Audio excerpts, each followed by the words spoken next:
Hey everyone, this is Dr. Shin here, and this week we will be covering Chapter 7.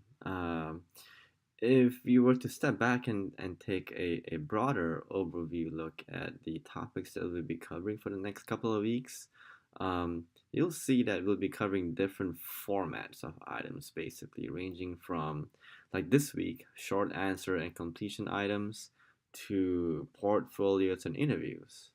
And so just to give you a heads up, that's kind of what we'll be talking about for the next couple of weeks, different ways of assessing knowledge and information. And then I think in one of the last weeks, we'll be talking about different intelligence tests. But for this week, we'll focus on short answer and completion items. So this chapter is relatively brief compared to some of the chapters in this book. And this chapter can be broken down into the following sections. So number one, why we use or when we use short answer and completion items. And your book talks about how they're so similar to each other that we're just kind of lumping them both together, although there are some minor differences between short answer and completions and recommendations as to when you should use either one. Um, and then we'll talk about how to write short answer and completion items, some guidelines for you to consider. For the purposes of the quiz, you need to study and memorize this so that you know them thoroughly.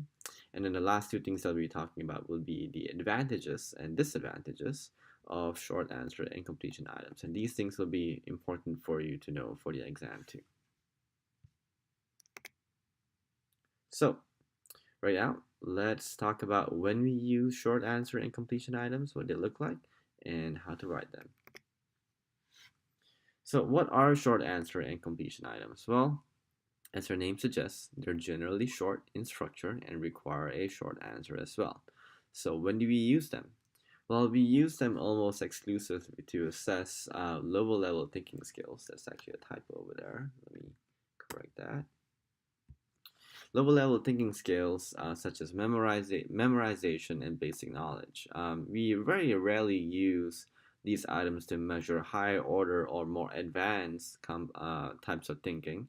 So short and sweet answer questions work well because they focus on a particular level of understanding of the material. And they really shouldn't be used for anything more ambitious than that. So if you wanted the test taker to know how, say, hydrogen is manufactured, you could phrase them in either one of two ways. So in a completion format, you could phrase it as the chemical symbol for hydrogen is blank. In terms of the short answer format, it'll be what is the chemical symbol for hydrogen? Now, either way, the test taker needs to supply a response in either in words or numbers or symbols, as opposed to selecting an answer from the list, such as a matching or a multiple choice question. Multiple choice questions would be the format that you guys have been completing on weekly quizzes so far. And so for short answer and completion items, in contrast, the test taker or respondent would need to generate the answer and not just pick an answer from a list of possible responses. So how do we write them? Well, there are 7 guidelines that are offered for you, and we'll go through each and every one of them. First of all, we'll talk about if you have a choice, you want to shoot for short answer items rather than completion items, and that's a brief reason why. You want to avoid any grammatical cues that could help someone maybe guess the right answer even if they don't know the correct content. Probably want to not copy directly from study materials. You want to place a blank at the end as opposed to the beginning of the item. If it's a numerical type of question, you want to specify the position of the answer that you would want. Use your blank spaces, I think, effectively and sparingly across items, and you want to write so that there is one single correct response. So let's go through each one really quick. So number one, if possible, if you have a choice, you want to create a short answer question rather than a completion question. So instead of saying, for example, the precursors of T cells leave the bone marrow and mature in the blank, you could word this item as a question. In what gland do the T cells mature? So why word it as a question as opposed to a completion item? Well, in general, questions do tend to be more clear and more straightforward, and so they do leave less room for ambiguity. So in this example, the one that's given right here, the answer to the completion item above could be, say, the human body, right? And that would technically be correct, even though it's not as specific as, say, if you wanted something that's within your body, like your thymus gland, for example. Now, obviously, you could very well make things more specific in your completion item by just adding mature in the blank gland. But in general, when people are generating questions as opposed to completion items, people just tend to be, they just tend to not leave out the details that might be needed to help the respondent answer the question well. So, again, nothing wrong with completion items, but if you have to pick either one, questions may help you be more successful in terms of generating good questions for that. Number two, you wanna avoid grammatical clues to the correct answer if at all possible. So you wanna be sure that the structure and the construction of the question makes sense, and they don't inadvertently provide help to the respondent in case they don't know the answer. So for example, if you take a look at the following item here, um, Hippocrates, the author of the Hippocratic Oath, was trained as a blank. Um, it's not as good as wording it this way instead, whereby the answer could either be a consonant or a vowel because this is a or n. Um, so all of this is just to avoid getting a false positive in the sense that someone is getting the right answer even if they don't know the right answer. And so you want to avoid grammatical clues if at all possible. Third, you definitely want to not copy short answer and completion questions straight from the study material. This may encourage memorization because what you want your test takers to do is to not just memorize things verbatim, but to study things or to process things in a deeper level of processing. So definitely don't want to copy directly from the material. Fourth, you want to place the blank for a completion item at the end of the item as opposed to the beginning. So the speed of, so here's a good one. The speed of light in meter per second is blank. And here's a not so good one. Blank is the speed of light. The issue here is that when the blank appears at the beginning of an item, a test taker could, easily get stuck on what that is and not be able to get passed by it. And sometimes the test taker may need to unnecessarily read and reread the item to get the information that he or she needs to complete the answer. In contrast, if you do provide the blank at the end of the question, typically by the time the test taker reaches the end of the question, he or she would have been prepared by the preceding information as to what the question is and what is the level of specificity that the question is asking for. And related to that, if your question is requiring a numerical answer, you want to be sure to specify the precision of the answer you want, or the units in which you want the answer to be expressed in. So in the previous example, you can see how the first example asked for the answers in meters per second, but the second example did not. So if you want there to be only a one correct answer, you have to ask for it to be expressed in the unit that you would want. So that's the fifth guideline, which is specify the precision.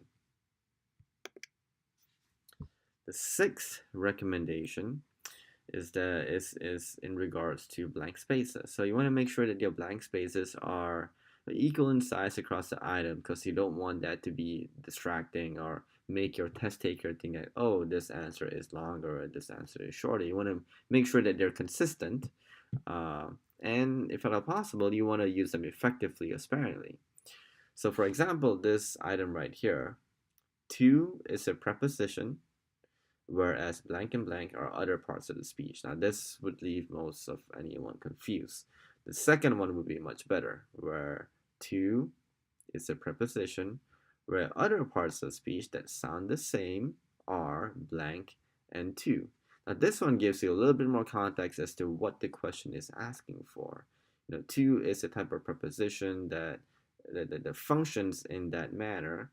That is to basically tell you the I guess the relative position of something in relation to another thing.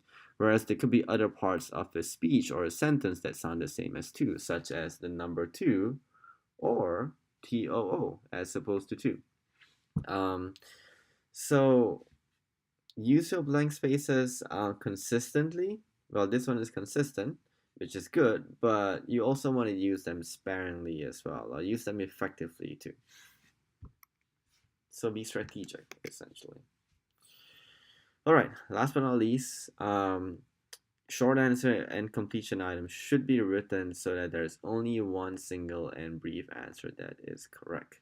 So a question like, what is the scientific name for a popular daisy? Well, that leaves it open to a lot of possible answers, because the test taker could enter the scientific name of any type of daisy. So this question over here does a better job because it's more specific. So the scientific name for the Palm Springs daisy is, and you will likely get the answer that you would want, as opposed to leaving things to be more ambiguous than they are. So always review your question to make sure that there isn't any room for ambiguity in terms of how your question is being interpreted. So here are the guidelines again. So number one, if you have a choice, create short answer items as opposed to, create short answer questions rather than completion items. You want to avoid any grammatical clues that could cue your test taker in as to what their correct answer might be, even if they don't know the right answer. So you want to avoid false positives if at all possible. You definitely don't want to copy directly from the study materials, because that might encourage people to just memorize things verbatim and not process things more deeply. You want to place a blank at the end of the item to provide more context to your test taker. If it's a numerical type of answer that you're looking for, be sure to specify the precision. You want to use your blank spaces consistently and effectively. And you want to write so that there is only a single correct response. And a lot of times just checking and double checking your question items can help you do that.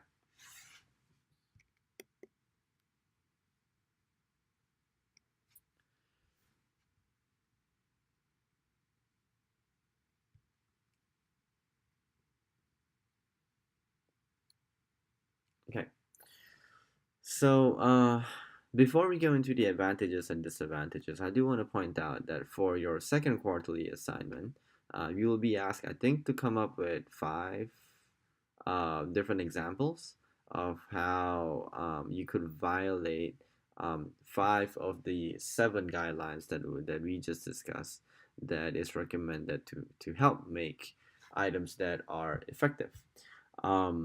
So let me know if you have questions about that. I'm hoping that could be a straightforward and useful assignment for you.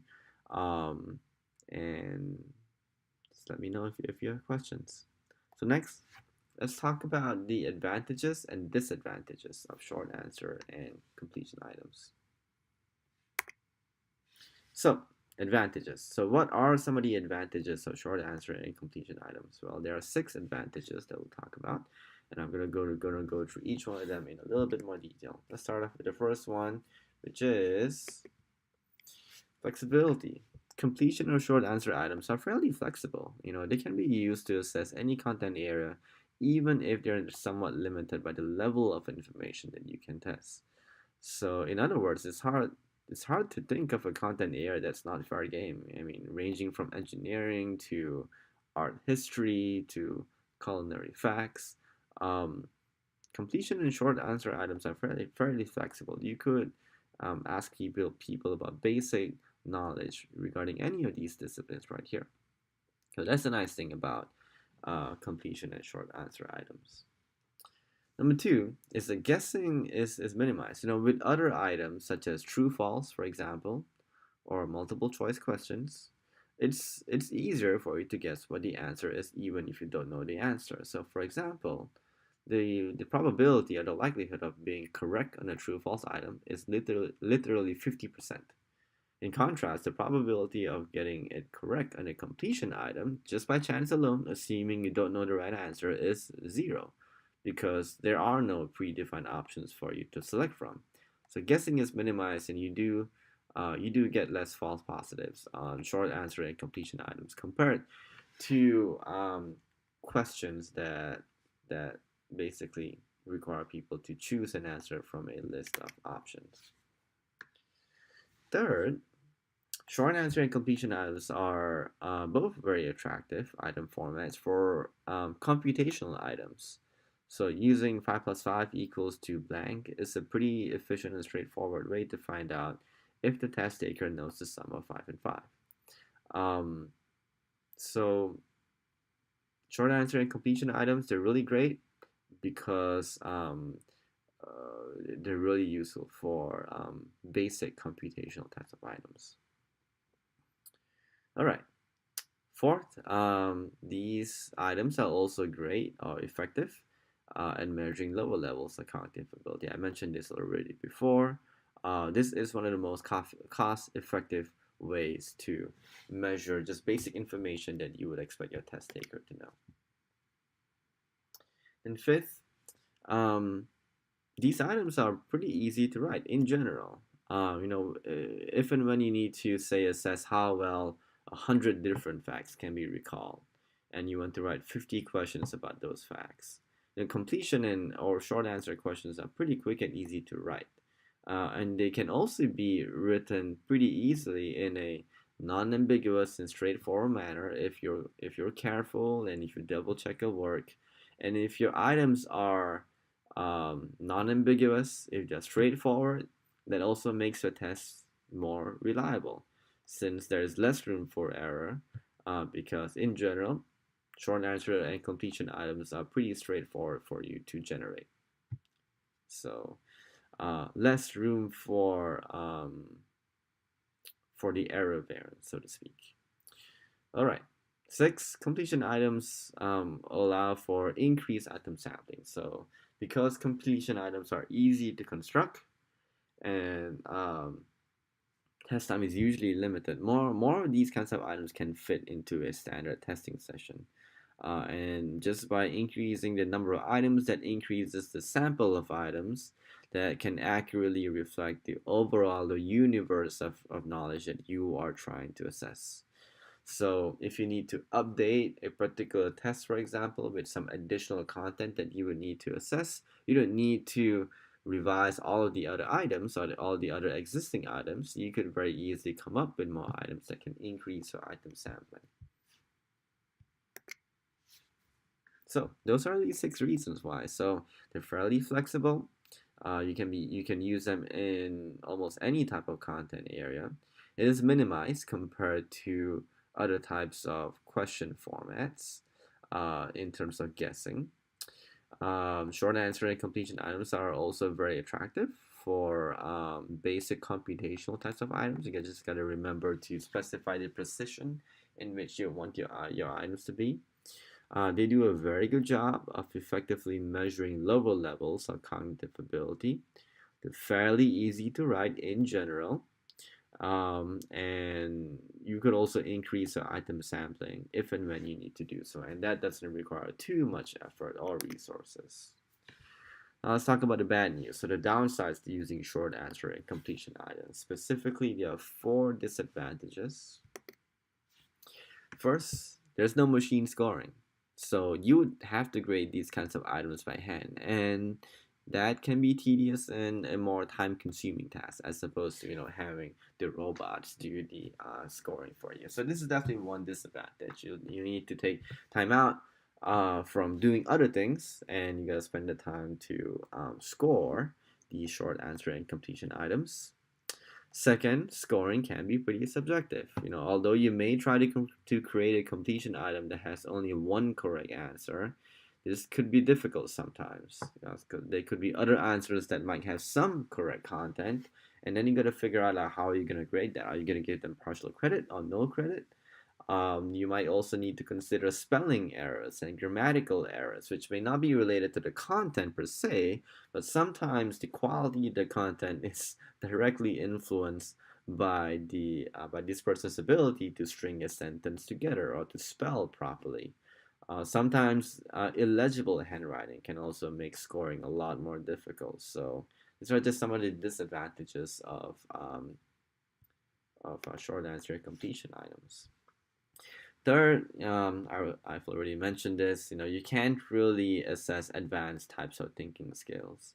Um, so that's one of the disadvantages of it. And the fourth one is, it it can sometimes be tough to write completion items that have only one correct answer. It's easier for you to do it with question types of items, but completion types of items sometimes it can be tricky. So this example over here, items such as the United States Secret Service was created in 1862 to, well, the answer could be all kinds, right? It could range from, guarding the integrity of the currency to making sure that the only genuine currency is used for commerce or to counteract counterfeiting. So as much as you might want one answer, it can sometimes be tough depending on the content that you are trying to assess. So some disadvantages, there's no machine scoring, so scoring may be a little bit more time consuming and tedious compared to say multiple choice. Scoring can sometimes be subjective and they'll just take more effort as well and more thinking on your part. Um, Obviously, short answer and completion items are not good for a more advanced types of thinking levels that you might want to assess. And sometimes for completion items, coming up with a one answer completion item can be pretty tough depending on the content that you are trying to assess.